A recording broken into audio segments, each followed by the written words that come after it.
The story of Elisa Lam's disappearance and death is surrounded by stories of paranormal intervention, bizarre instances, and the unexplainable. On January 26, 2013, a 21-year-old Canadian tourist named Elisa Lam checked into the Cecil Hotel in downtown Los Angeles. Lam was checked into a shared hostel-style room before she was moved to a private room after her roommates complained about her odd behaviour.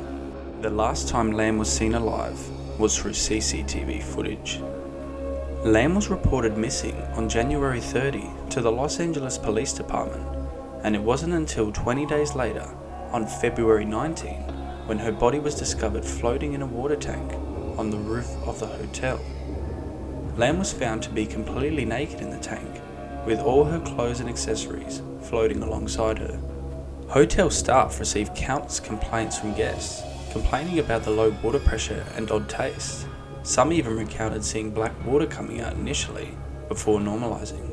It was these concerns that led police to the victim's body. The mystery and intrigue into the case began when CCTV footage of Lam's final moments were released to the public, with many viewers describing the footage as unsettling and uncomfortable.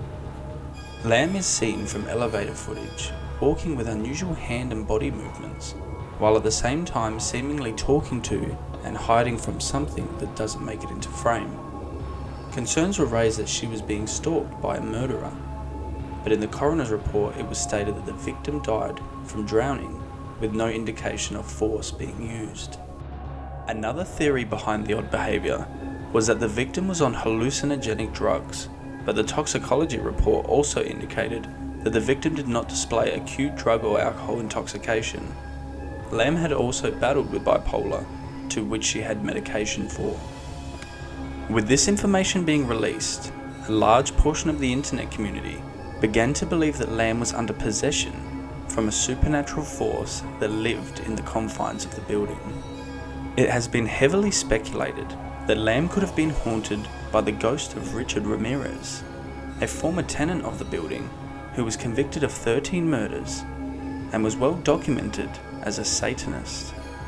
It is thought that Ramirez's spirit was able to guide Lam through the seemingly impossible route to the roof that had many security measures in place to avoid civilians gaining access, including a door that required a key pass to disable an alarm.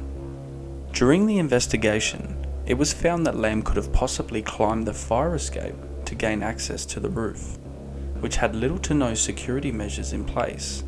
But police also noted this route to the roof would not be known by guests staying at the hotel. Another scenario to come from this mystery is the way Elisa Lam entered the water tank. The tank was said to be a 4x8 foot tank with a 10-foot ladder to gain access to the top and a 20-pound cover to gain entry to the tank. Common belief amongst the police is that Lam would climb the ladder, open the tank and enter, remove her clothes, and then close the lid behind herself. Subject to her undertaking these actions at her own free will does not resonate well with the paranormal community, rather voicing their opinion that the actions undertaken by Lam resembled that of a strong possession. Lam's family, unable to comprehend the suspected cause of their daughter's death, filed for a wrongful death lawsuit against the hotel. They claim that the hotel's safeguards failed to stop patrons from gaining access to the roof, although this claim was later dismissed. We may never truly know the sequence of events that occurred at the Cecil Hotel on the night of Elisa Lam's disappearance, rather leaving us with more intrigue. What do you think happened at the Cecil Hotel? Could it have been a supernatural intervention, or merely just all coincidence? Let us know in the comments section below. If you enjoyed this story, check out our video of Top 10 Creepiest Urban Legends. Thanks for watching.